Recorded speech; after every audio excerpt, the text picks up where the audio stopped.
예, 저희가 준비한 2위가 나왔고요. 지금부터는 전세 사기 사건 짚어보겠습니다. 피해자들의 구제 대책, 이 정부의 움직임과는 별개로 이른바 전세 황제로 불리는 남모 씨의 전방위적 로비 행태도 좀 들여다봐야 합니다. 화면부터 만나보겠습니다.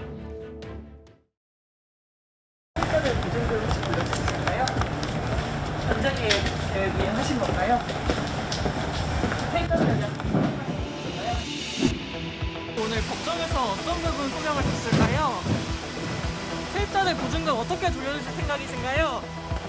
변제 계획 있으실까요?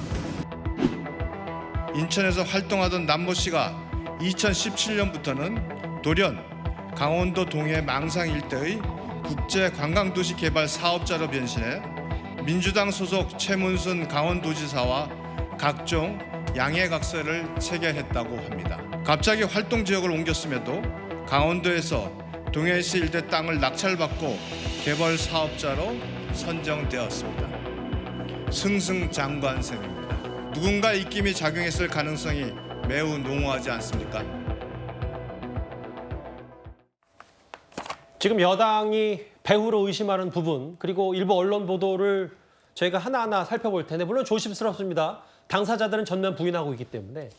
다만 2년 전에 전세황제 남모 씨가 당시 최문순 강원도지사에서 동해 망상지구 투자 양화각서를 체결했던 저 사진, 그리고 같은 해 봄에 야당의 김혜재 의원에게 상을 준 부분, 뭐 이런 부분 때문에 여당에서는 그 야당 쪽과 유착 의혹, 배후 의혹을 좀 제기한 것 같더라고요. 그러니까 이 전세 사기의 미추홀 그 전세 사기 주범이었던 이 남모 씨가 인천 지역에서 이제 건설업체를 운영하기도 하고 또 무슨 무슨 협회 같은 거 운영하기도 하고요.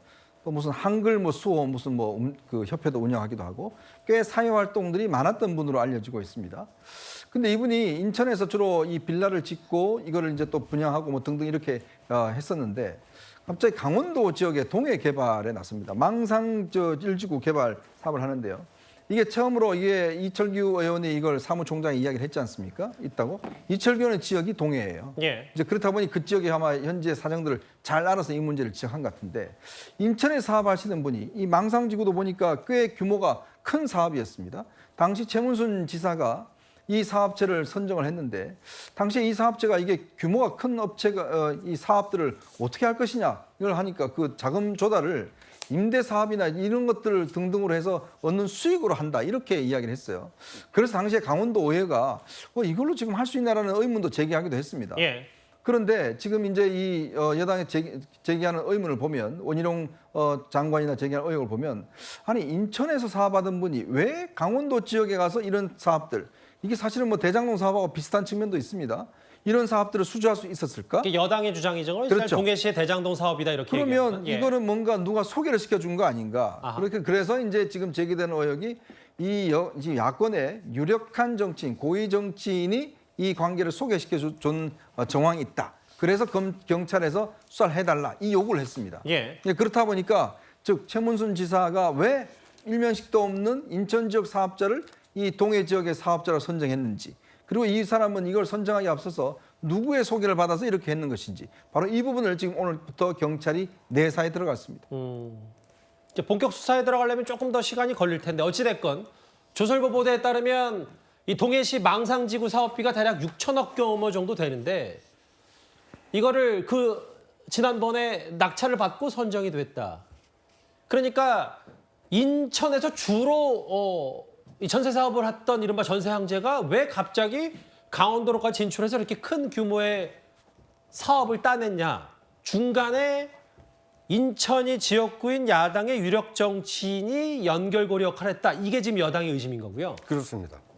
그러니까 지금 이제 그 경찰이 지금 수사를 하게 되면 최문순 지사와 이 남모 씨의 이 매개고리가 혹시 누가 있는 거 아닌가. 이것을 아마 밝혀내는 것이 핵심이 될 것 같습니다.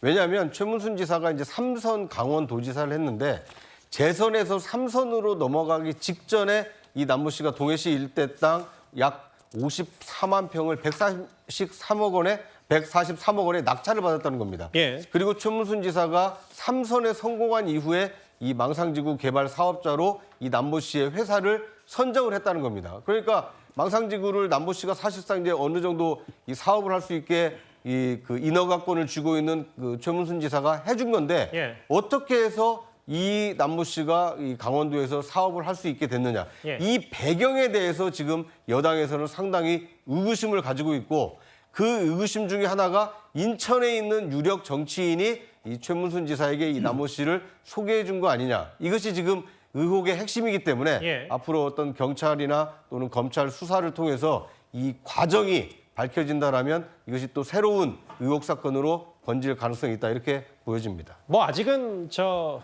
여당이 보고 있는 저 의혹 초기 단계 수준이기 때문에 뭐 수사 당국이 좀 더 수사를 해봐야 진위 여부가 좀 더 가려질 텐데요. 근데 박성민 비서관님, 이 뭐 의혹의 당사자 최문순 전 지사가 오늘 오후에 입장을 하나 냈는데 전혀 사실이 아니고 뭐 이 관련 보도에 대해서도 법적 조치까지 검토하겠다 뭐 강하게 좀 반발이 하고 있고 사실이 아니라고 얘기를 하고 있네요. 그러니까 말씀하신 대로 이게 의혹 제기만 됐을 뿐이지 이것이 사실이라고 볼 만한 근거가 충족되었다고 보기는 어려울 것 같습니다.